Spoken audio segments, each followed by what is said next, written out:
Hello, welcome to Commbox here for the incredible Pakistan-Sri Lanka game that in the end made absolutely no difference at all, and yet at various times felt like the most important game we were ever watching. It really was.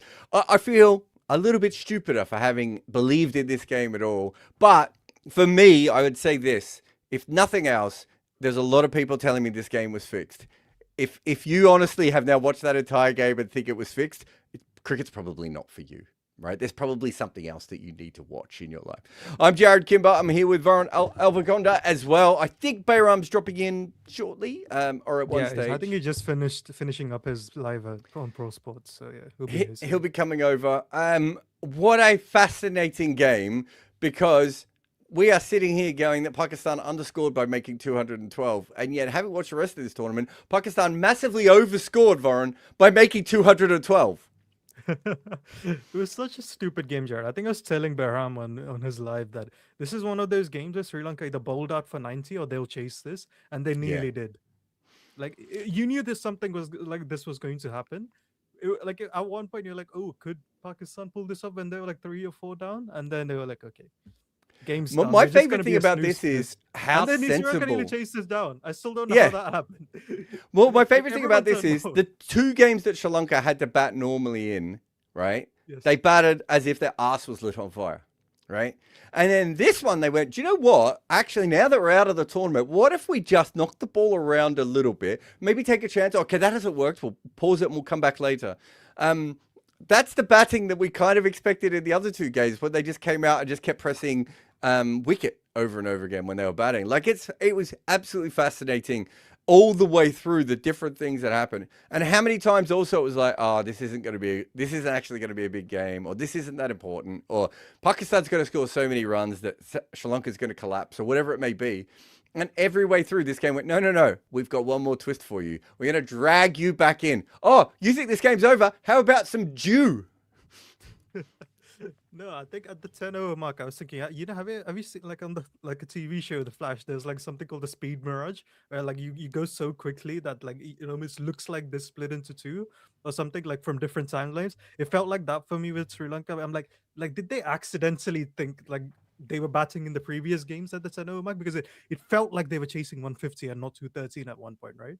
They were batting like they were going for like a target of like 150. It almost felt so odd. I think what happened is when the Sanka went out, and I think they realized what had happened in the other games. Yeah, that they just, because remember, was both the game and also the Zimbabwe game. I'm trying to remember back to the Zimbabwe game as well, but certainly in the New Zealand game and the England game, they just tried to score. They tried to score like 200 runs in the power play, right? And I wonder if when they lost that early wicket, and because it's Nasanka, they just said to themselves, no. This is okay. Let's just bat like normal human beings for a couple of minutes and see if we can bring this back and take it from there. So I don't know. I mean, maybe we're putting too much analysis on what is a game that is almost beyond analysis at any point. Like, I'd love those people who thought it was fixed. I'd love to know what moments they thought was fixed in this game, because there's about 48 moments that made no sense whether you were fixing or not fixing, let alone trying to work out the actual situation of where we were going. So I thought it was incredible. Oh, Bayram's here. Well, let's go to the man himself. Was that a wide or was that not a wide? That was definitely a wide. I'm not sure what the umpire was thinking over there, but what a wild game of cricket. Like, proper roller coaster ride. Ultimately, Pakistan defeated Sri Lanka by 5 runs, but I mean, they had an opportunity to actually qualify for the semis. I think the death overs batting of Pakistan kind of cost them, because they were 163 for no loss in 15 overs. They should have targeted 230, 235. They end up with 212 for 8. So in the last 5 overs, Pakistan score 49 runs and lose 8 wickets as well. I thought that was where the game kind of ended, because defending 147 on a pitch where there's going to be dew, that was tough work. I've seen that quite a bit before, actually, where when the opening partnership goes that long, the problem is everyone else comes in and just thinks they have to hit a 4 or a 6 every ball. right? And you just end up losing a bunch of wickets. But, you know, they lost, 3 wickets in 4 balls or something at one stage, and no one gets in because everyone, and then you stuff up with the batting order. And I'm not even saying they made mistakes with the batting order, but you stuff up with the batting order because guys who've been sitting there waiting to go in are suddenly not going in. You've got all these random things happening, and that for me, you're probably right. I think if they got to 240, which looked on, that would have been really tough for Sri Lanka in the end. And maybe the Jews still plays a part, but I just think Sri Lanka would have been out before they were close enough, if that makes sense. Look, it was a good toss to win for Sri Lanka, and Dasun Chanaka makes the right call of chasing because this is going to be due in the second innings. I thought Pakistan's best chance was to bowl first and then bowl Sri Lanka out for like 120, chase that down in 13 overs. Perhaps that could have worked out. What do you make of the 7-4 formation? Hesson has stuck to 8-3, then he goes to 9-2, and then he goes to 7-4, which is not something we've seen in his entire tenure as Pakistan's T20 head coach. It was wild. I think in a game like this, when you know that you have to win not just by a little bit, but by a lot, I think having extra all-rounders and a longer batting order kind of... If your number 9 is making runs in this game, you're probably already screwed, right? Yeah. So you're probably not going to win by 80 runs if your number 9 has to make 20 off 10. So I think in that kind of game, it probably makes sense. And then on the other side, you also need to bowl the team out, right? Like, we didn't know that coming in, but there was always a chance of that being the other side of it. So are you more likely to bowl a team out if you have 4 frontline bowlers rather than 2 or 3? Yes. Yeah. So I'm pretty okay with all that. Can I show you one of the spiciest hot takes in our super chats here? Okay. Got corner taken quickly, who says, call me crazy, but Farhan's innings lost the match. You can't play 60 balls and score just 100 runs when you need to win by 65 runs. Massive fucker carry job. I don't entirely disagree with him. No, I mean, the way of looking at this is that we were talking about this with Abhishek Sharma the other day on our piece on Abhishek. Even with Abhishek, you eventually get a point where you kind of start to slow down in T20 cricket. And part of the reason is it's very different than other formats of cricket, right? Where it's not just the balls you hit, it's the balls you miss. It's a bit like in boxing. If you're hitting balls, you actually keep your energy up. But when you start to play and miss it a couple, right? You lose your energy very, very quickly. And so once you get past 30, 35 balls, it happens a lot. If you've been playing a lot of shots, you stop being able to hit the big balls, right? If anyone's ever watched a heavyweight fight, have a look at the last round when they're just sort of patting each other because they've just exhausted themselves out, right?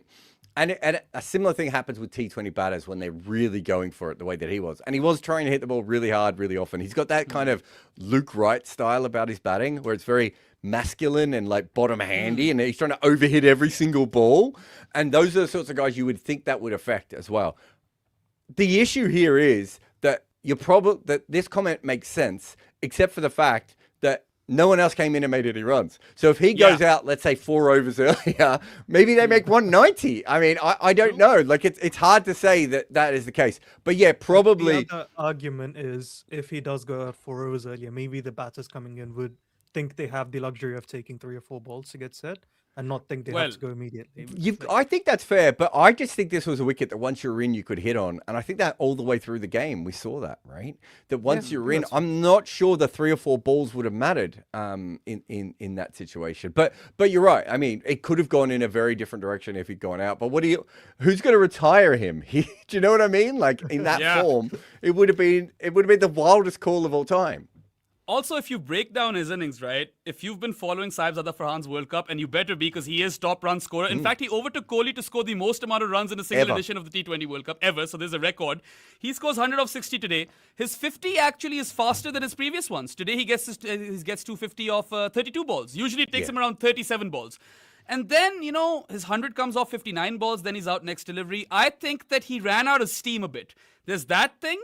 I do feel like he was huffed and puffed because he was running pretty hard for his twos today. Usually not a Saib Zada Farhan thing. Usually he's a pretty lethargic guy. He's not an elite athlete. No, he is not.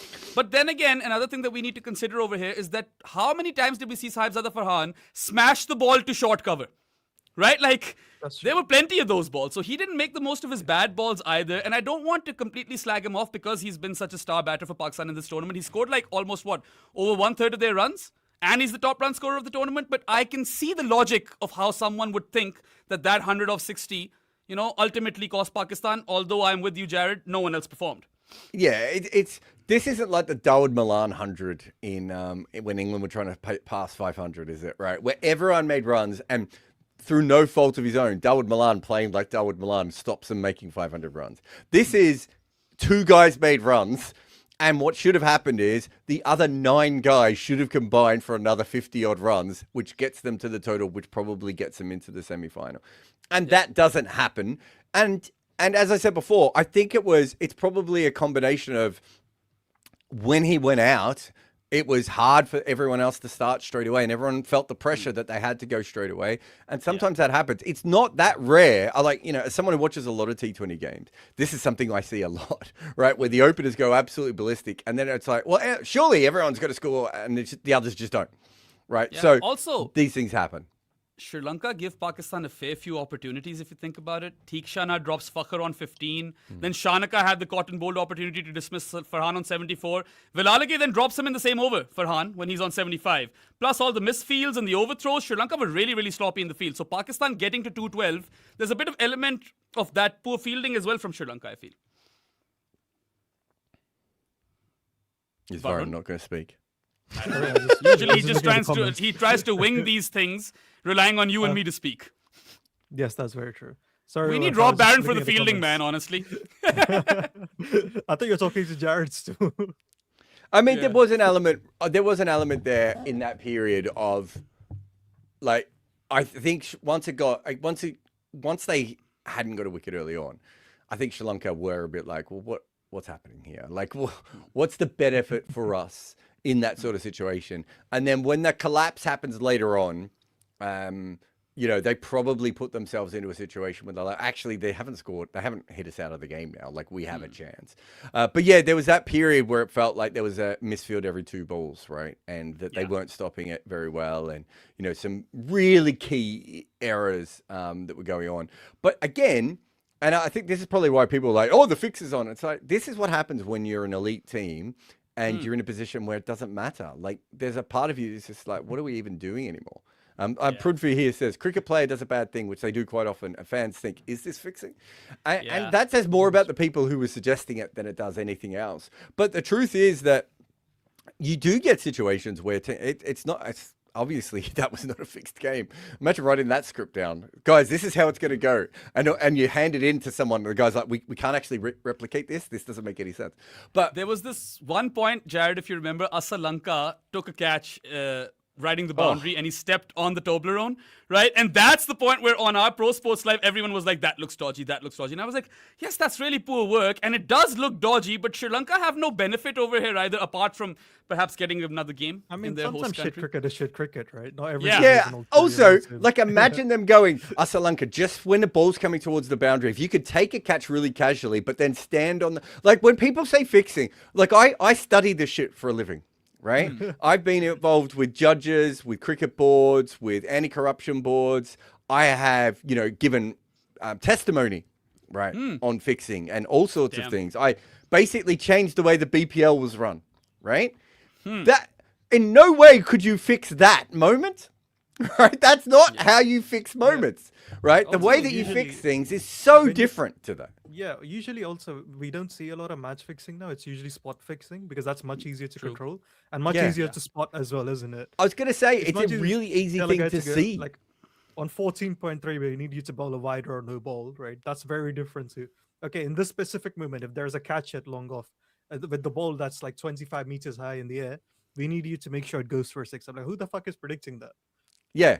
And like Theekshana bowled a full toss and everyone's like, oh, is it fixed? And I was like, well, he does bowl full tosses sometimes. But if it was fixed, he would then bowl he bowl a faster ball down the leg side to try and get 5 wides.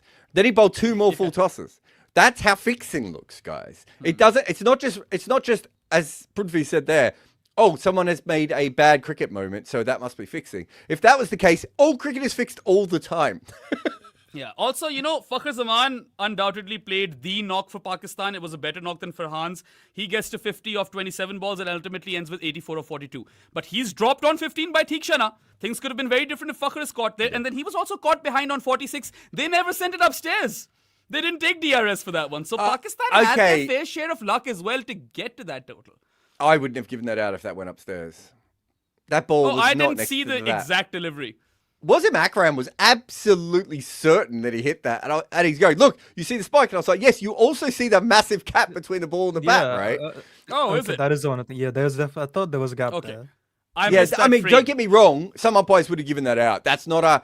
But my point being is that even in that situation, it was like they were really quite on TV. They were quite forceful about it. And I was like, I don't know if I would have given that out. Actually, I know I would not have given that out. If that had come back up to me, I would have said, the umpire didn't hear anything. And that just looks weird to me, that spike. And the ball doesn't seem to be next to the bat. But yeah, look, Sri Lanka were all over the shop, right? But this is one of those things as well. When people talk about all this sort of stuff, have people been watching the rest of the tournament? Like, Sri Lanka have been all over the shop pretty much from the start, right? They have had such a... We did it in the power rankings where I said, I think I had them as 9th, right? And I was like, I actually don't know where to rate this team because they're so weird. Because we have the game against Australia in the middle of all this where they look, brilliant. But there were times in that game against Australia, it looked like they were going to go for 400 runs. In that game, right? True. And there have been other times where they start to hit and you're like, whoa, look, this team could be anything. And next thing you know, they're like 5 down for 40 or something, right? They're so bizarre, Sri Lanka, right? And they have been all tournament long. Same with their fielding.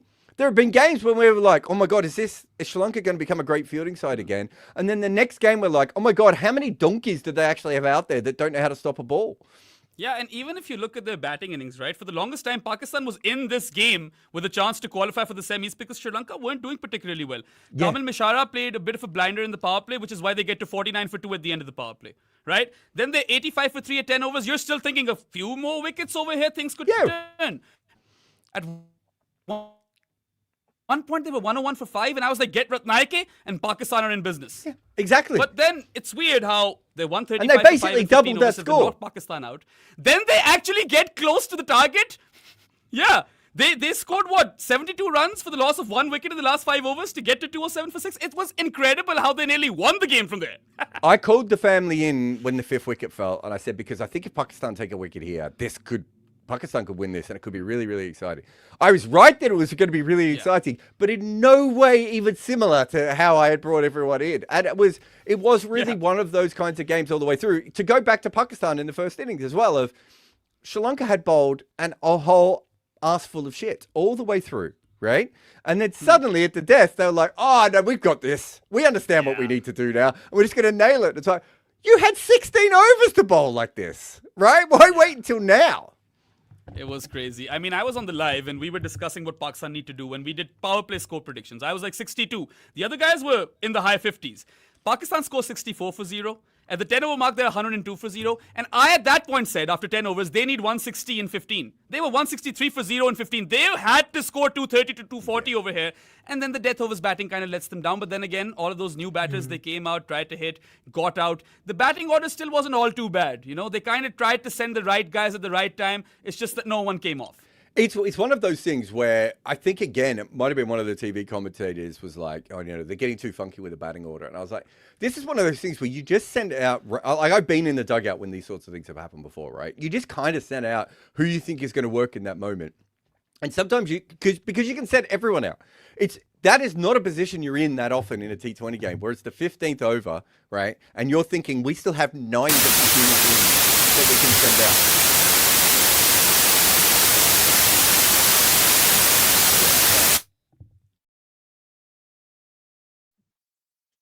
That was Bahram, right?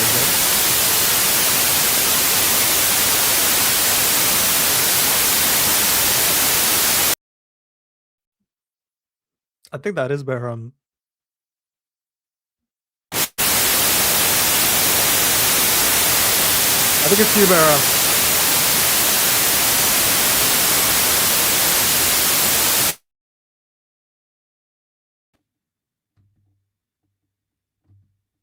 Jared, that was Bahram, right?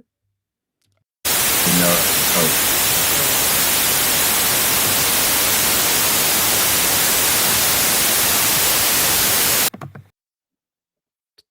Goodness me. Okay. Hello. Wait. We'll just take a quick ad break, guys. 100 years ago, something truly remarkable happened in cricket. No one knew how to get Bradman out. And so, some of the smartest minds in English cricket got together in a smoke-filled room at Lord's, and they talked it out. It is no different than you talking with your uncle, with you whispering at the back of the bus, with you sitting around in the tea room arguing with your friends. This is what we do in cricket. We love the game, we talk about the game. And that is what we do at Commbox, where the game lives on. That was fun. Whatever the hell that noise was. I think we know it's Behram. I think it was It might be Behram. Behram. I thought it was me, but I couldn't work it out either. Yeah. We've actually talked quite a lot about the little bits of the game, but we haven't mentioned all the players. So Shiva Subramanian was just saying this. What we were saying is like Pakistan is the most entertaining team in the world of cricket. First, it looked like they will restrict them. Then looked like Sri Lanka is going to win at the end. Pakistan won in the last ball by a third. Like, yeah, sounds. I sounds think about this right. is underplaying Sri Lanka's part in this, right? Because they're just the same. What was it that Fernando used to say, that like Pakistan gets a lot of credit for things that Sri Lanka does every day, right? And there was an element of like in this tournament, I would say in this tournament, Pakistan have looked like a more thorough professional team, and Sri Lanka have looked like, hey guys, let's see what we're gonna do this game. I mean, this Am I whole fine group now? is like that, isn't it? Yeah, you sound good you now, sound mate. good. Okay, Yeah, okay. we was. I think Rob and Behram were talking about this before. I think the Super 8 stage, right? Like New Zealand is like the one team you can trust to be like on point every single day in this group. Everyone else can either look like the best team Yeah. you ever seen or look like they never played cricket, and that's kind of what happened. New Zealand just did their thing and they qualified, whereas every other team has been so high or low in this group. It's been like it's so random, and we saw that today, right? Like Pakistan playing England and Pakistan playing Sri Lanka were just hilarious for both teams.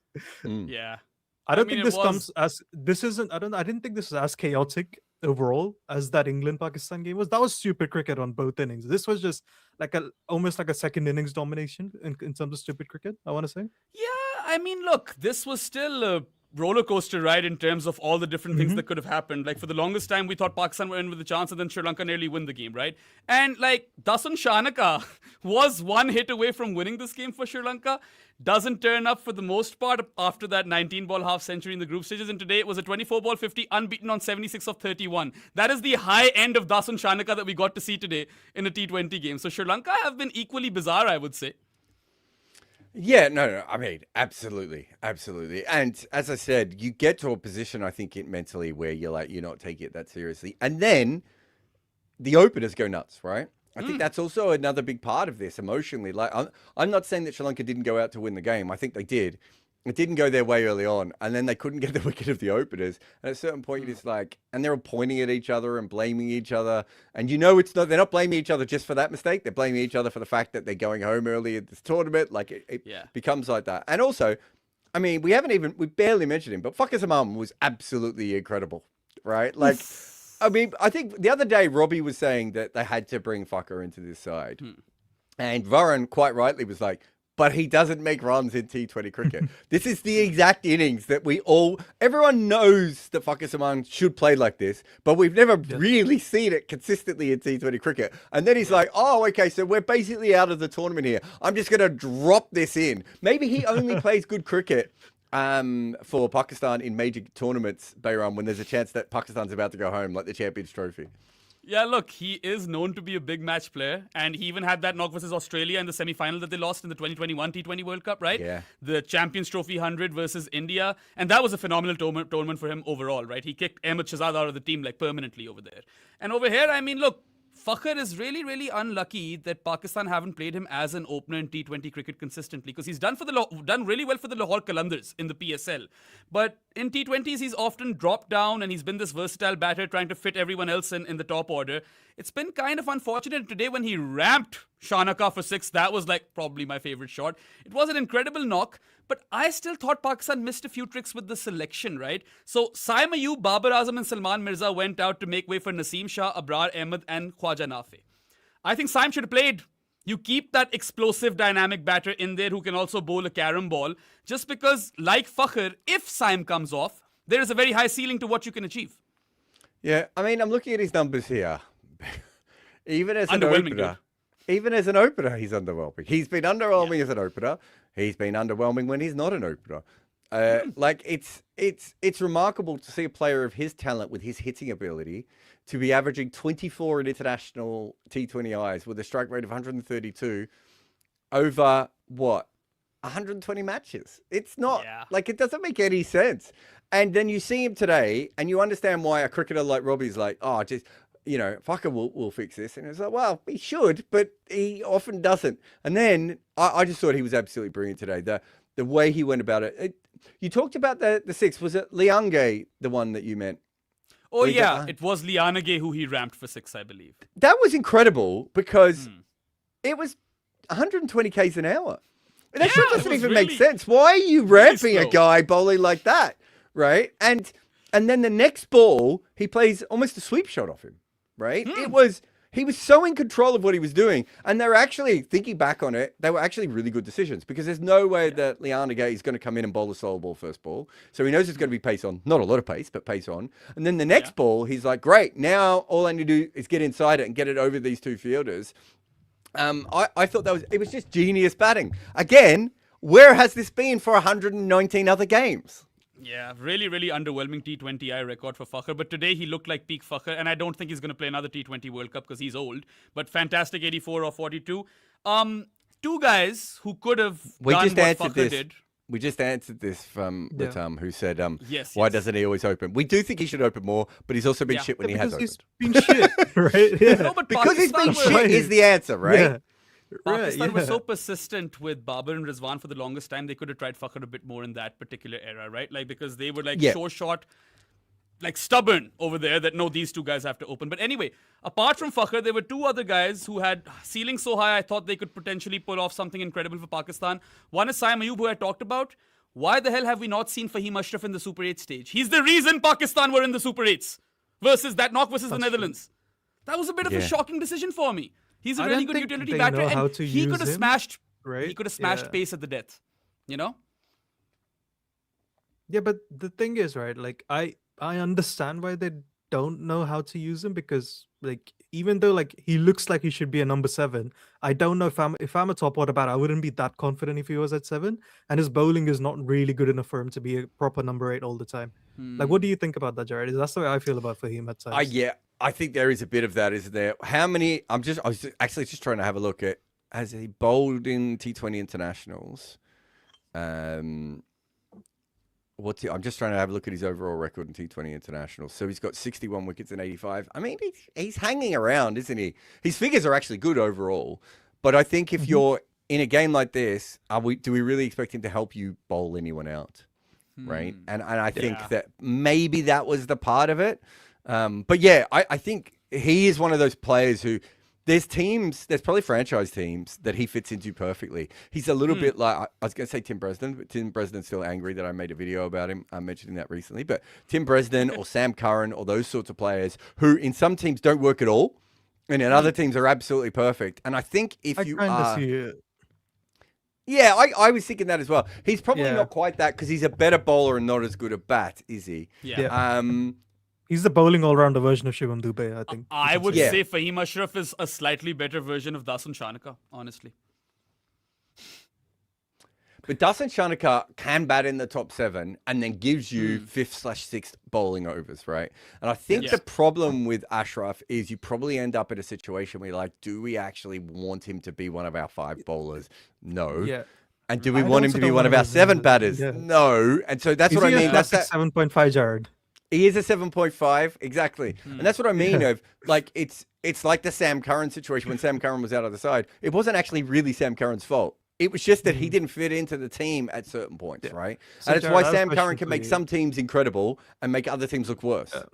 So where would you say he ranks in the 7.5s of the world? Like if you put Sam Curran, Marco Janssen, Corbin Bosch, Fahim Bo Ashraf, Webster? Third- Any takers for Well, Bo Webster? do you throw Akshar Patel in there? Like fuck it, I'll throw Akshar in there as well. I might as think well. I think the things with all those other people you've mentioned though is that almost all of them are better bowlers, aren't they? And are more useful Yes. at the top level, right? So Yeah. I'd have to have a look at his overall career. I think his overall numbers are fine, right? But I think once you get to that sort of must-win game situation, he's probably more of a stock bowler at that point. And we haven't even talked about this, that Pakistan got completely screwed over by the fact that because they didn't make those extra 40 runs, their best bowler in this tournament was turned into absolutely useless, right? I'm not even sure why they continued to bowl him because he wasn't going to get a wicket, right? Usman Tariq looked rattled. Absolutely Yeah. rattled. it wasn't rattled. I can tell you what it is. Almost all the time he's bowling, either the pitch is in his favor, which is great, or he's in a situation where people are trying to hit him for 4s and 6s all the time. He is set up as a bowler for those two situations. And today, what Sri Lanka did was they went, well, we're not going to go at him very hard. We're going to go at everyone else really hard so we don't lose wickets off him. Now, the next step for him is whether he can become the Sunil Narayan Rashid Khan, because the same thing happened to them. People stopped attacking those two guys, right? And they became great defensive bowlers on the back end of it. Yeah, He but just looks they a do little go bit hard at easier him, to don't milk. they? Hey? But they do attack him today, don't they? Yeah. I'm didn't. I misremembering. mean, Yeah. he does What was go his for figures? 43 runs in 4 Yeah, wicket I wouldn't have performances. said they attacked him. I think if you go back, what did he go for in the first 2 overs? He went for quite a few. I think the first over was I like think- 13 And the or first something. over is No? expensive. I think First they over milked was him. definitely Go back expensive. and have a look. Yeah. Don't just go on figures. Go back and have a look. I could be wrong, but I felt they were just waiting Okay. for him, right? Whereas teams usually come at him, I see. right? I do Also, think his It lengths could were not also as just good be they're better today. players to spin. That's also there. Yeah, I Yeah, mean, look, that's fair. Usman Tariq had an off I can day, see none that. for 43 in 4 overs, but Pakistan essentially needed to defeat England to make the semis, right? And they didn't play Abrar versus England, and Abrar generally struggles versus left-handed batters. Today, he cleans up Mishara with his first ball, lefty, and 1 for 2 in 1 power play over. Then comes back and cleans up Asalanka and Kamindu Mendes, and even though the Kamindu ball just died, right? But that's Died. 3 Yeah. bold dismissals versus left-handed batters. 3 for 23 overall. He changed his angle. He came round the wicket versus the lefties, Yeah. which is what he always should be doing. And he didn't play versus England, and we all know how much England struggle versus Wade spinners. So I think that is also a tactical blunder that Pakistan make over here. Yeah, probably they did. That pitch was slightly different though, wasn't it, as well? I thought, and maybe some of this is also wickets, and you know there are different parts of it. But yeah, maybe that was another mistake they made. They went all in on the spin until they didn't, and it probably came back to bite them a little bit. But I still think against England they were probably a seamer short. Fair enough. And Naseem started off quite well today with the back of the hand slower one, which gets Nisanka. But when Pakistan get Nisanka, everyone starts to believe, right? That ball was incredible, by the way, because I'm not sure coming in he was going to bowl a backhand slow ball there, and he sees him go away. That is not an easy ball to decide to bowl late. That's a really hard skill, because that is one of the hardest balls to bowl in cricket, full stop anyway, right? Yeah. And to be able to decide, oh, wait, he's moving away here. And also, that's the right option, because once you start to move, one of the reasons backhand slow ball works so much is it throws your balance off. Well, once you're moving, you're already throwing your balance off a little bit. I thought that was absolutely genius. I mean, it means fuck all for the game, but so many things today did. What did you guys make of Salman Ali Agha's captaincy? I thought the bowling changes were fine, but I wasn't too pleased with the field settings. Like, there was no slipper when you needed wickets, and Nawaz got the outside edge. It went away for 4 to the third man fence, and I thought he needed to have a slipper. You should, over there. like, we always say this, right? When you put a slip fielder, you have to take that from somewhere else, which means it opens up a boundary option somewhere else.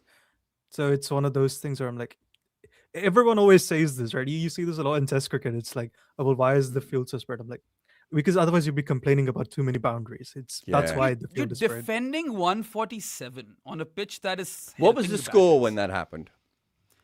It was close to 100 from what I recall. Yeah, so it was 4 It or was 5 like down 95. for about 100. I think 95. 4 down for I- 95, maybe. If you're asking me at that point, they got a wicket straight after that as well. Yeah. If you're he asking did me go at out that behind point, I would probably be thinking to myself, oh, they're collapsing here. And we really need to make sure that we're in the best position if they start to collapse. I wouldn't have brought in slips and things until they were 6 down. That probably would have been my moment to do that. But yeah, it's different captains. I mean, if that's Kyron Pollard, he's got a leg slip, a slip, and a silly point in, right? Like, Yeah. But I've seen lots of captains do that in T20 and not work. It's the Rob Barron rule, right? Of when you're in a situation in a game like that, you want to put the odds in your favor.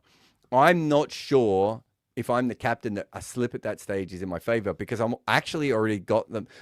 Sri Lanka, we got to keep playing big shots, right?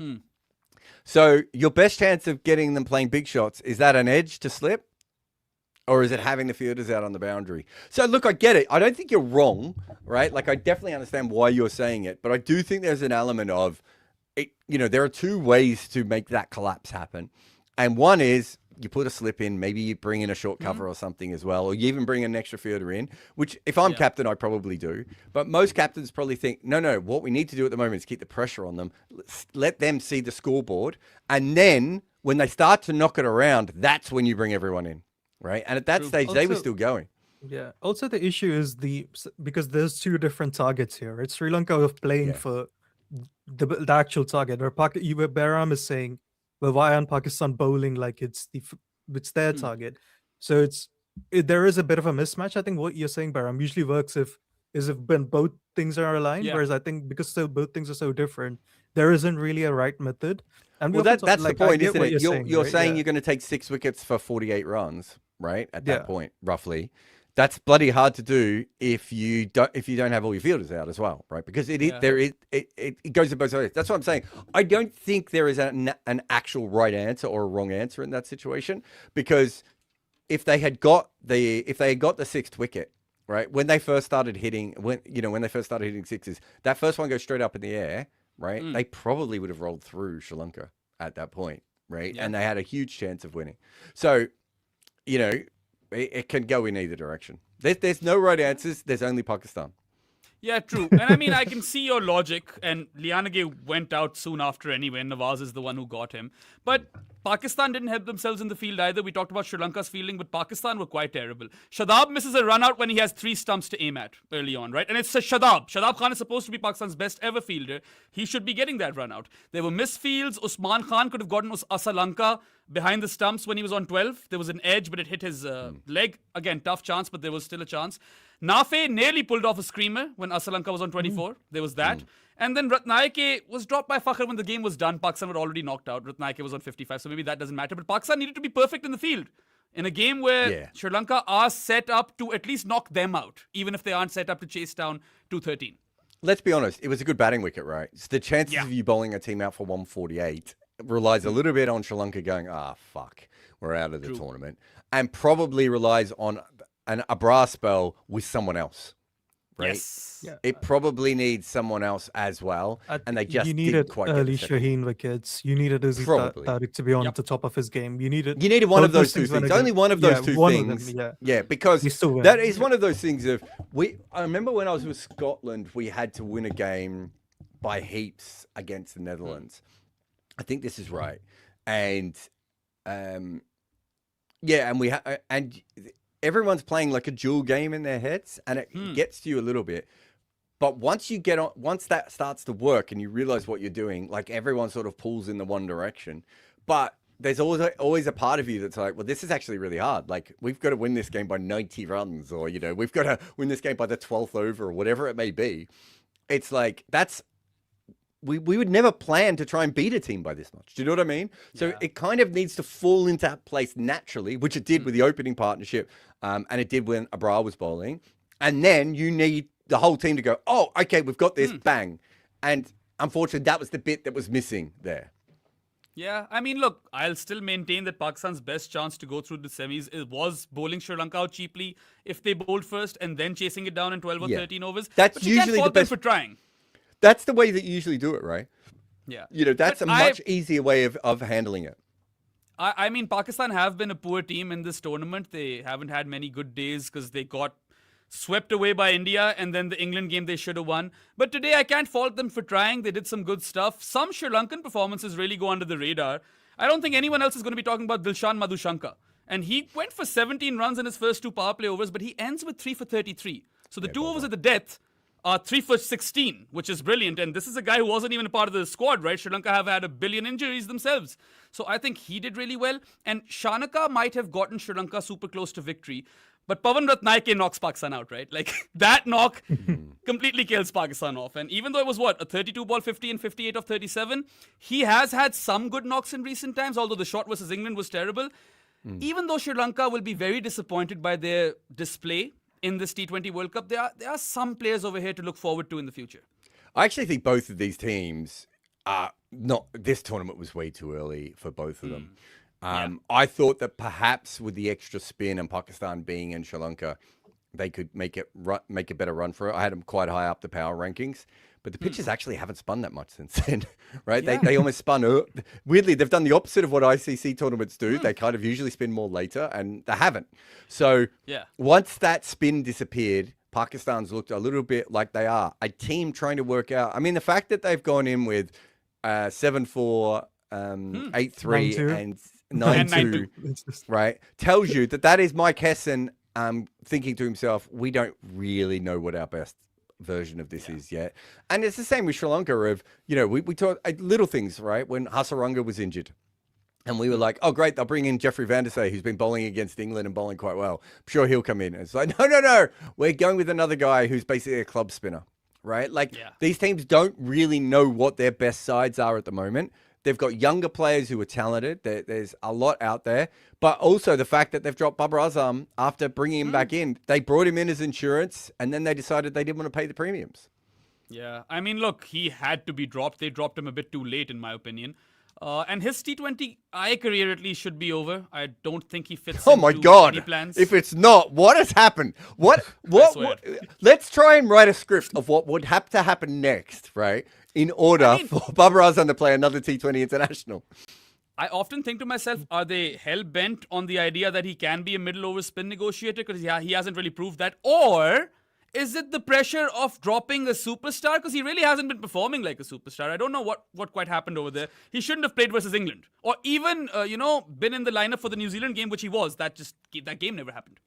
Yeah, I mean, we did the big feature on it, and you and I have talked about this a lot. I understand why Pakistan went with him as a player, but also we have given him so many chances to evolve, right? So there's so many fans saying to me, Australia should have picked Steve Smith. And I was like, Steve Smith averages 24 or something for Australia at a strike rate of 120, right? They have had conversations with Steve Smith, and they have said, we do not want you to play this way. We want you to play this way. We want you to do this role. And Steve Smith refused to do it. Then when he decided he wanted to play in the Olympics, he's like, oh, I'm going to take T20 seriously, right? Yeah. Babar Azam has had the same kind of conversations. The only difference I would say is that with Steve Smith, there is consistency because he's having the same conversations with the same people over and over again. Whereas Babar Azam's had the revolving clown car of different people involved in all of this all the way through, right? Like we get that. But everyone in the world has been saying the same thing, which is you are not scoring quick enough. You are not putting pressure back on. This is not how T20 cricket is played anymore. And he has either been unable, as we've talked about before, or unwilling to change his game. I mean, I don't know if he's stubborn or if he just can't upskill. I don't know what the correct answer is over there. We will never know. The issue with what you said, Jared, is like, whilst you're correct about that, he's not even done what he's done before this tournament. True. Like, right? Like he's had plenty of chances in this tournament to start by the 50 of 38, and he would probably wins them a game, and he hasn't done that, right? So it's one of those things. Shayan kept saying this, right? Like Pakistan keep picking him because they're like, okay, we can use him on a tough pitch, and then Shayan's like, well, is he even good enough to bat on a tough pitch anymore? Because his test and ODI numbers suggest he's not, right? In recent times, so it's like they're picking him to do something in case something goes wrong when he's not done that well, and then on a flat pitch he's not got the intent to be good consistently either. So that's one of those things. You're just hoping he comes good instead of him actually not coming good. It's weird. Well, Hessen said that we can't bat him in the power play because he can't maximize the power play, and there's no point sending him after the 10 over mark. I agree. So he's good for 4 overs. Yeah, I think it's simultaneously both the high volatile and a safe pick at the same time. I don't know how they've done that, they always do. Yeah, I mean, look, they did not have much of a clue of what sort of lineup to go with because going from 8-3 to 9-2 to 7-4 tells you a story. They were clearly confused. And I really do think that Abrar should have played that England game because England is the sort of team who would give a lot of wickets to Abrar. But then again, these things are better said in hindsight. We never thought Shaheen should play the England game. He ended up taking 3 power play wickets and a 4 for, right? And I thought he was going to bowl really well today, and then he went the other way, right? So it's one of those things. And also, it could just be that Baba isn't in great form at the moment, right? Like I don't know, man. These things are always possible. I think we're past that, Jared. It's been 3 years. No, but what I mean is it might have been 3 weeks ago, right? He's seeing the ball fine. He gets into the tournament, he's not seeing the ball well. Like, I'm just talking about micro little things that happen to players, right? Abhishek Sharma was making all the runs and then made all the ducks, right? You know, it's sometimes that's just what happens to you. Sky was in the worst form of any Indian player and then saves them the first time they need a batter to stand up, right? Like, True. These things can also happen. The problem with Babar Azam is that we are talking about a lifetime of talking about him at this point. Yeah. We've done like multiple features on him, multiple footmarks on him. Go check out the previous footmarks that we did on him, by the way. The great Babar Azam Go Slow. I think a lot of that stuff, or a lot of the conversation that we had has kind of happened in the tournament, right? Like my concerns have definitely come to life. But anyway, let's move on to the super chats, Jared. It's been a while, man. There are a lot of super chats. Sorry. Karthik Udaya says, I was told. Oh, okay. Gargi Please don't SD tell. says, Babar, Shadab, Agha, Shaheen out of T20. Fakhr, age is not on his side. Major overhaul needed. Same for Sri Lanka. Needs overhaul, especially bowling. Overall, I like Sri Lanka's bowling. Yeah. I mean, I like they it a lot. all were injured though. That's the thing. Yeah, but they lost Hasaranga, Patirana, Yeah, if they had a Kusal fully Mendes fit, towards the end. yeah, if they had a fully fit bowling lineup, I would actually, and I'm not sure if they've had one for a tournament since they've started putting their good bowlers together. They won that Asia Cup with a good bowling lineup, and we've almost never seen them have a fully functioning bowling lineup since. I definitely wouldn't be throwing out Shadab, Aga, or Shaheen based on but I also wouldn't be playing them all the time. I'd be looking at other players and everything else, but those are not three players that you would get rid of. Bubba obviously, and Fakhr again, like just because of his age is probably a bigger one there. But no, I don't think that there's major overhaul needed. I think that there are sides in development without the talent that they need at the moment, and getting rid of I think Australia at the moment, if Shadab Khan was suddenly available and there was a trade market, right, Australia would be like, yep, we'll take him. Like in a heartbeat. That's the kind of cricketer that a lot of other teams would like to have. I think South Africa would like a Shadab as well, right? Yeah. I mean, Fox Savan over here says, last World Cup for Fakhr. Can we call Fakhr clutch king of Pakistan for the last decade at least? Fixer claimers are in shambles. Reddit had gone bonkers. I mean, our chat in the Pro Sports Live had also gone bonkers. I put up a we've tweet. talked about- Do you remember when they showed the footage of the big the lights and there were all the bugs around it? And like they did like a zoom out and it looked exactly like the Upside Down in Stranger Things. I put out a tweet about that and everyone thought it was about fixing. I was like, Wow. guys, it's just a visual. What is wrong with you all? Yeah, classic cricket fans. Look, Fakhr probably, yes, last T20 World Cup for him just because he's old. Babar is also done. Shaheen, I think, should just rest for a bit, right? He's also ODI captain. I don't know if he should play many T20s He at doesn't all. know if he's ODI captain, though. What time in the day is it? He might have just lost it and he'll get it back in 5 minutes. Yeah. Shadab and Salman Ali Agha, let's see what sort of PSLs they have, right? Yeah. We'll see more of these players in the Pakistan Super League, and then we'll probably be closer to what Pakistan's new and refurbished team should look like in the next cycle. There is this one kid, Mas Sadakat, who's really exciting. I think he would probably get in a shout. All right. Vibhor Seth says, at his best, how quickly can Farhan score a century? Late 50s, right? 57, 58, 59. That's probably the best he can do. He's shown us that. He scored 200s in this tournament alone, and one was off 58 balls. Today it was 59 balls. So oddly similar in that regard. Yeah, he's, as I said before, I mean, it'd be great to get someone like Robbie to talk about his technique. But for me, he's got that kind of, he's really trying to hit the ball very hard, which means he kind of strangles the ball sometimes. And so that's why when he muscles it and it gets to the middle of the bat, it just disappears. But he mishits an incredible, he's got brilliant hand-eye coordination, but there's something about his technique. As I said, the player that it reminded me of the most was Luke Wright, where I don't think Luke Wright was as good a batter overall, and Luke Wright was probably a little bit stronger and a little bit fitter. But that same kind of guy of like, it was actually painful to watch them at certain points. You're just like, oh my God. Like my wife, Miriam, hates Luke Wright. And she doesn't know anything about technique, but what she's picking up on is that thing of him trying to like grind the bat into like dust in his hands. And I think that Farhan has a similar kind of element to that. Farhan is Luke Wright and Ross Adair's crossover. Because the bottom hand is very similar. Yeah. I mean, Anyway. the only reason I didn't compare him to Ross Adair is that Ross Adair's not actually a cricketer, is he? He's a rugby player who holds a club. Yeah. Well, let's see if there's a Farhan documentary after top scoring at the World Cup, because he did make one after he hit Bumrah for sixes. Arnav Jindal with a super chat says, what is the deal with Sri Lanka? Yes, their star bowlers were injured, not dead. Shout out to Rob. But they're not as bad as losing their last 4 matches. Is it talent or administration or management? Look, they're a team in my belief that really has to bowl you out quite cheaply. And what they've been doing in this tournament is actually getting themselves into good positions with the ball. Today was not a good example of that. And then, but they don't bowl attacking. They're so defensive with the bowling, and you can't allow players to do that. You can't hold many of the top teams down for scoring, right? They're just not the way that teams play anymore, right? And so you have to keep taking wickets. And so several times in this tournament, I thought Sri Lanka just stopped trying to take wickets. And that caused a lot of problems for them because they don't have a batting lineup that can bat you out of games, right? So you have to keep going. Too reliant on Pathum Nissanka and Kusal Mendes, and that's never a good recipe for success. Was it the England game in the West? Did they play the West Indies? I'm trying to remember. They did not play the West Indies, no. They had the England game, the New Zealand game. They botched both games. In fact, they had New Zealand at 84-6. There we go. To Zimbabwe. Yeah. So they only defeated Australia. What did they have in England? Did they have England early wickets? They had wickets throughout that innings, the English innings, and England probably did a bit better in the end to get to 147. They should have won that game. That's the one they really throw away. They were all over them with the ball, right? In that game, they should have bowled them out for 100, and they didn't try to bowl them out for 100. And I think that looking at the way their team sets up, that's what they should be trying to do.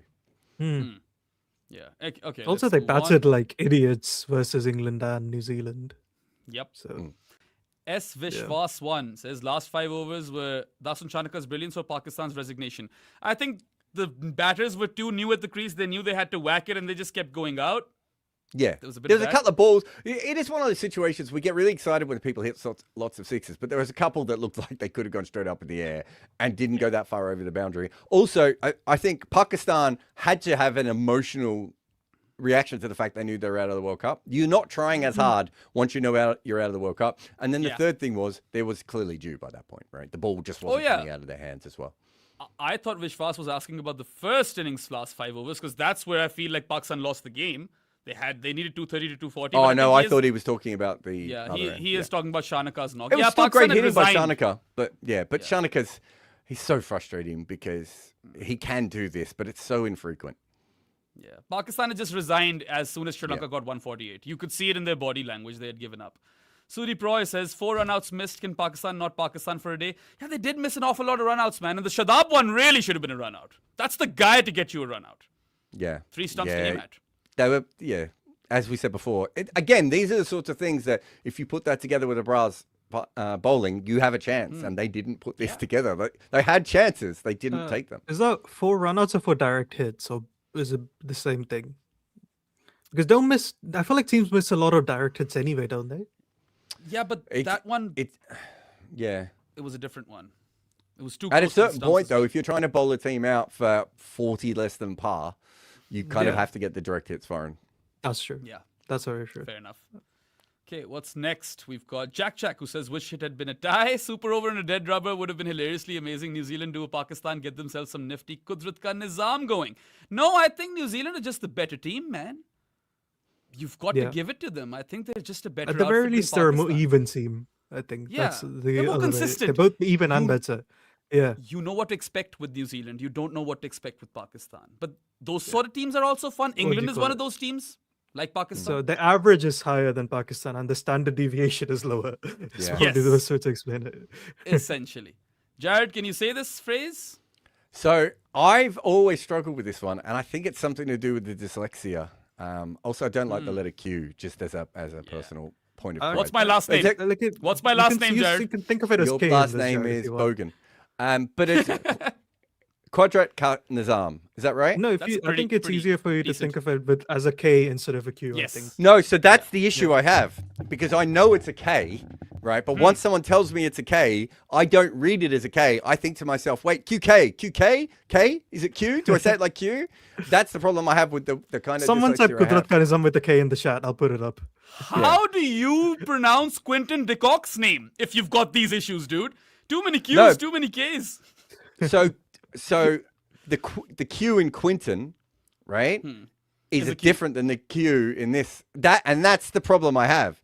Don't get me. You don't want to get into my mind about why some words work for me and why they don't. This is easier for you, Jared. That's actually now harder. But I've never actually like, if I can't tell Christy from Kirsty, and people think I'm going to do like literally, how am I going to do with any other language? I actually, now that I come to think of it, I don't think Jared has ever taken my last name. He's just always called me Behram. No. I used to Maybe- call you your name when we first started. No, for sure. Fair enough. I don't always do last names because I had to do Varun's today, and I almost stuffed up with Varun's, and I do it with other people's as well. I don't say Robbie's last name. I don't always say Rob Barron's last name, right? But when I say Rob Barron, I now try and do it in one thing because I know this sounds weird, but the more details I have to think of, the more chance I'm going to fuck up. And if I fuck up a white person's name, no one gives a shit, right? Yeah. But if I fuck up anyone who's not white, everyone's like, oh, you can't pronounce that person's name. It's like, it had nothing to do with that. It's just because I'm trying to keep 5 things in my head for the intro, right? And so it's easier for me not to have to do that. It's the same as, there was a great moment on the BBC the other day where Henry Moran was trying to do maths on air, right? And he was trying to work something out. And I've done commentary for years. There are people who can do maths while they commentate without even taking a beat. Dan Norcross is the king of this, right? And Jim Maxwell, I think, was another one that was really good at this. And there are people like me that if you ask me to do maths on air, right, you might as well ask me to like knit your sweater.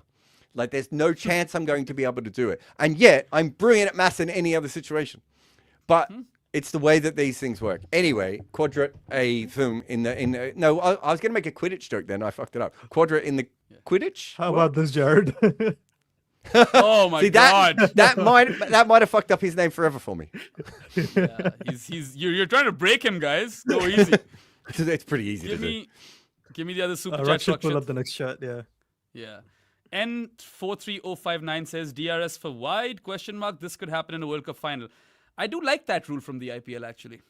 Yeah, absolute nonsense that we're not using that everywhere. I think it was someone did it before the IPL, I want to say. But I remember talking to this with the Big Bash guys years ago. I was just like, there's just no reason not to do it, right? Yeah. Like it's a bit when I used to complain about the no balls. Remember when the umpires just stopped calling no balls and they would, and then we would only check them when there was a wicket? And I was like, that is the stupidest thing ever. You have a camera, just look at it. And I'd be told by TV directors, you don't know how hard this is. And I went, well, it can't be that fucking hard because you show it afterwards, right? They And even now removed the tram lines, Jared. There was extra tram lines for the leg side wide, which they removed. don't get me started on that. This tournament's been really weird from that sort of stuff. But yeah, you have a perfect example here where a ball is bowled and we can't look at it again, despite the fact that we can actually see it. Right? Yeah. And I don't know what the regulation is. My thought process is that if the ball hits the line from that angle, it should be a wide. But I'd have to look at the actual playing condition. But if you're bowling over the wicket and it hit the line, I would have called that not a wide. But on that angle, I don't know how a normal batter in their normal stance is supposed to play that ball. Agreed. I think was the a issue wide with for wides me. also is it's not like a hard line because batters move, which Yeah. I think is another reason why we do Yeah. need DRS. It's not like a True. no ball, right? No ball is a no ball regardless of the situation. I agree. With the front foot no ball. So The it's like, tram lines, maybe with technology, it's a could move reference with the isn't batter, it? right? It is a Yeah, reference. it- But anyway, Akshu yeah. over here says, I might be crazy, but to me, the last ball wasn't a wide. I swear it caught the line when passing Shanaka. Maybe I'm misapplying the rule, though. That's what I'm saying. I It don't know, definitely man. hit the line. I Yeah. think you could almost see the chalk come up. I have no doubt that it hit the line. But I think actually more of the ball was on the outside of the line. But also on that angle, I'm not sure it should just be about the line, is what I'm saying. Like at that I point. agree with you. I think if Yeah. it's just the line, I might have seen it as 50-50 Yeah. call, but the fact that it kept going away. If I he was think bowling that it's around the really wicket difficult. and it hit the same place, Yeah. 100 times out of Agreed. 100, I would say. I actually don't think it was a terrible call. But the point isn't really here whether it's a wide or it's not a wide, right? That's up for the umpires, and we'd have to read the playing conditions to go through it. The issue here is that this game finished on a damp fart for no reason because we couldn't actually review that. It would have been more, even just the review, even if it stayed a wide, would have been more fun than what happened, which is Sharnika leaves it, and then we're like, okay, everyone, time to go home. All right. What do we have next? We've talked enough about the wide. And there's another super chat on the wide where Ashu says, feel bad for Sri Okay. Lanka. Last ball was wide. Look, We've man, been both great teams on are this, out. yeah. Yeah, it doesn't matter. Yeah. Yeah. Sudi Proy says Australia got knocked out by 2 teams getting absolutely pounded in Super 8s. They did, but those conditions also were not in Australia's favor. They I was can't gonna do say- matches. This part of the I mean, tournament probably yeah. would have suited Australia a lot more than the part that they played in, but they weren't a very good team. Yeah. Also, like And, I think, as we said, right, if Mitch Marsh plays like the Zimbabwe game, they probably might still have won it. Yep. True. Could have happened, right? He only played 2 games and scored 2 good knocks and he was out. All right. played 3 What do or we have 2? next? Karthik Udaya says, I was told playing an ICC event with few venues without flight travel is easier. Wonder where we are. Wonder where are the naysayers hiding now? Safe travel home neighbors. So everyone acknowledged India won the Champions Trophy because they played the best cricket. Yeah, They that's also just- acknowledged that Just a nonsense No- thing. To I say mean, they're on this different channel. points, right? I think it's Yeah. And So also, it's it still was an easier for advantage, yeah. Pakistan to play in these games, but Pakistan's not very good. And we also Yeah. said that beforehand. If you want to come and Exactly. give us money for things that we've already said before, fine. But you should be saying this to the people who say the opposite, which is none of the three of us, right? We Also- all said before it was an advantage to Pakistan to play in in Sri Lanka. We all said that, right? But we also said they're not ready for this tournament. They're not quite at that because level they yet. could play all their spinners who seem to be in better form than the pacers, and because the pitches are lower scoring, they don't need to worry about the top gear, which they aren't very good at accessing, right? Yeah. So it's Also, like just a both those bit things on went this, in their right? favor. India had an advantage when they were in Dubai for the entire Champions Trophy because they didn't Yeah. have to travel and they had no fatigue and they were the best team, which is why they won. Despite the help, they would have won anywhere. We said this plenty of times. Pakistan didn't have a 1-to-1 like India either. Pakistan don't play all their games at the same venue, for instance. There might be less there was- travel fatigue, but they play at the SSC, they play at the Premadasa, and they play in Palekele. And there was more travel, but I'm not saying that's why Pakistan also- lost. I'm saying also the Pakistan wasn't Palekele- as good a team. The Pally is probably the one that doesn't favor them the most. Yeah, the if you look Dewey- at them as a team, yeah. Dewey So it's a ground. bit of a different. Like if they'd stayed in the other venues, things may be a little bit different. But yeah, we've said all this before. It's just. But thank you for Yeah, the free dude. money for agreeing with Yeah. us before you even put this comment up. Arjun Karayan says, I think if Pakistan would have shown similar intent in the India game, we could have got a good game, although still India would have crossed the line. They did show intent. They couldn't bat. Yeah, I was couldn't gonna come say. off. They showed too much intent. I think me and Yeah. Varun would say. They were done in the first 2 overs because it was far too much. Again, intent, like I think. Babar Azam does an attack spin for a whole year and slogs Akshar in the first ball. So I'm like, okay. If me and Varun, who are the most intent merchant people of all time, are going, Hmm. whoa, slow down, guys. I don't think intent is the problem here. Yeah, it's skill, man. Simple. Pakistan aren't that good a team. They're a middling side who have a high standard of deviation, right? Yeah. So that's it. What's next, Rakshit? Sangram says, how frequent is fixing in international cricket? It used to not be that- very frequent. Yeah, it's not that common anymore because franchise cricket it is just much easier to fix something in franchise cricket. There's no patriotism involved. There are more games. You can rig the entire league. So spot fixing is a lot more common now in franchise cricket than it is in top level international cricket. Associate's the one we really have to look at. Associate cricket is, I really do think associate cricket is the next big problem that fixing is going to have, and the one after that will probably be franchise women's cricket as well. I'd T10s? imagine it's very easy. T10s the to look T10 completely Yeah. rigged. Yeah, anything. Because All those the cricketers don't make a lot of T10s are money, bad. right? Yeah. Yeah. Anywhere where cricketers don't make money and they're playing lots of games that are in front of cameras where there are big betting pools is an issue. And these big games, it's not quite the same anymore as it used to be. I'm not saying there hasn't been any cricket fixed in this tournament, and I'm not saying that major teams haven't been involved in that. What I am saying, though, is compared to the bad days of international cricket, the vast majority. If I'm trying to fix something now, and I've tried to do this with Rob, and maybe one day we can work it out together. But we tried to work out how much money you would actually need to how you would actually organize a fix in India-Pakistan game, for instance. Because I think everyone else thinks it's easy, but it's actually a really, really interesting conversation to have, and how much money you could make off it. It's nowhere near what people think they can. Whereas if you're fixing an entire franchise league, like a T10 league or the BPL, you can make so much money. Yeah. Anyway, let's move forward. This one's answered. Rohan Dadood says, thoughts on so-called premium fast bowler and premium all-rounders performance? Look, Pakistan didn't play well, man. Shaheen had a poor tournament. That one good game versus England is it. I don't know who you mean by premium all-rounders. It's Shadab. Shadab I had a assume couple of so. good games, a couple of really bad games. Yeah. I think we there's should our have, thoughts. like, without, we've talked about this before. He was still working on his bowling coming into this Yeah. tournament. That's not what you want to be. If he is one of your better players, and he clearly is, you don't want him still working on some stuff in this tournament. But yeah, he had a couple of good games and a couple of poor games, which is fine. Shaheen, we've talked about so much before. Yeah, man. If Just go to the- Shaheen had a knee, we would feel very differently. But he's slower than he used to be, and I'm not sure he'll ever be the bowler he once was. Yeah, we've had a lot of Also, I still conversation on him. think Go check sometimes out he the previous shows. over attacks a lot in the power He play. I don't probably think he still did that bowls today, like though. when he was young, right? Yeah. Anyway, let's go forward. We've got Jehan something. I Arya Ratnam. Yeah, I got it. Fuck yes. Yeah. What are these teams smashing Australia? What is with these teams smashing Australia, then reverting to being crap in the rest of the series? In T20s, Australia can bowl, can play spin, and Cummins, Stark, and Smith would have made no difference. Well, Smith would have made a difference because he can play spin quite well. I mean, there's a reason he wasn't in the side, and I back the team for not putting him in. Having said that, he might have made a difference. Cummins and Stark could have made a difference just because they could have one of them could have gone on a run against weaker batting lineup. Sri Lanka and Zimbabwe are not good batting lineups. I'm pretty sure if I don't care what the pitch is like, if I have the option of facing Hazelwood, Cummins, and Stark, or facing Ben Dorcius, I know which option I'm going to pick, right? I don't care what the surface is like. So they could have won one of those games, but they weren't a very good team, and they needed Also the has Indian a really good wickets. slow ball, right? Yeah, He's very good cutters, on slow yeah. pitches. Yeah. but Australia needed the Indian wickets, right? Because they were set up to smash the ball out of the park. Yep. And they ended up getting the slower wickets that weren't never going to suit them, and they don't have a good bowling lineup. It's just a lot of things went wrong with them. Yeah. All right. Let's move forward. We've got BRRRT says, Behram, when you work with Robbie, is there a part of you that cusses him because he won the World Cup final against Pakistan in 2007 and hurt your hopes for the World Cup? Dude, I feel honored that I get to talk to a former cricketer on this channel. That's my feeling. That's not actually true at all. And Behram is always saying, what a fucking arsehole Robbie is. Just over and over.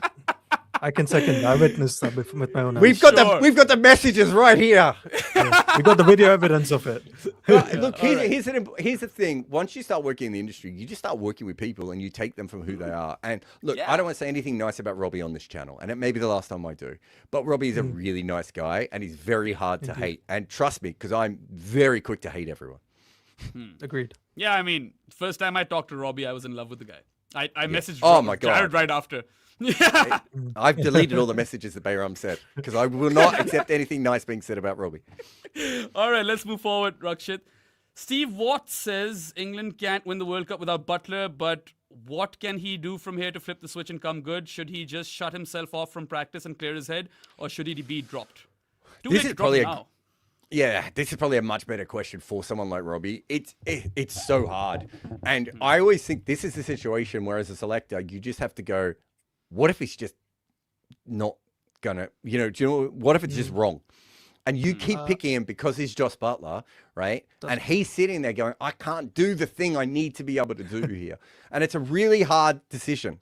You look back to Australia dropping Shane Warne in 1999 in the West Indies, right? Such a big decision. But I think in Steve Waugh's mind, whether he was right or wrong, he just went, I don't think Shane Warne can be Shane Warne at the moment, right? And now that was obviously coming back from injury, so it's a little bit different with Joss Butler. But I think sometimes you just have to be honest. And what doesn't happen enough is I think you just have to go to the player and just have a really honest conversation and be like, do you think this is about to turn around or not? And if it's not, that's fine. Like, you are a legend and you are going to stay a legend of our cricket team, and you helped us change how we played white ball cricket forever. But we think we're an outside chance of winning this tournament. And do you think you can help us with that?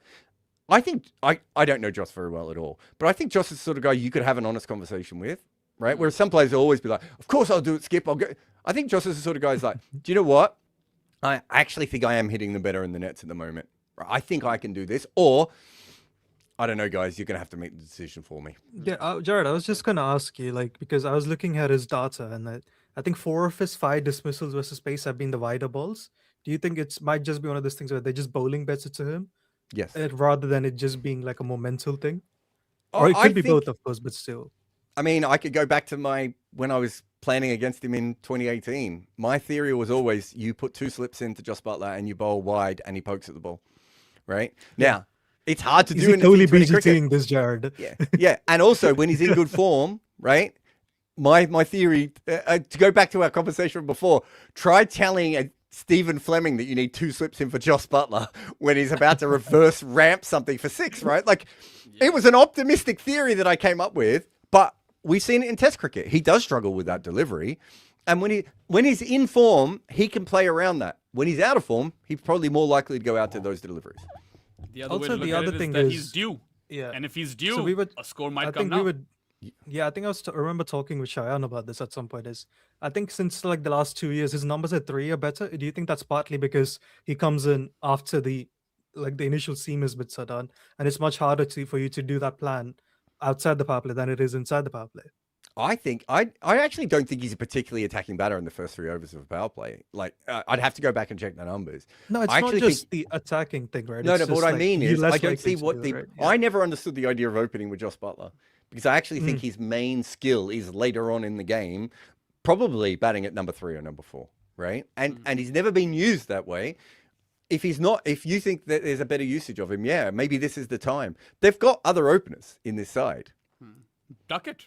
Anyway, Prudvi with the next super chat. He says South Africa better than India, better than England, better than the West Indies, better than New Zealand. They are my favorites after Super 8. South Africa are red hot favorites, the best bowling lineup and deep batting. For me, India is still red hot favorites, but I do agree that South Africa are the team to beat after them.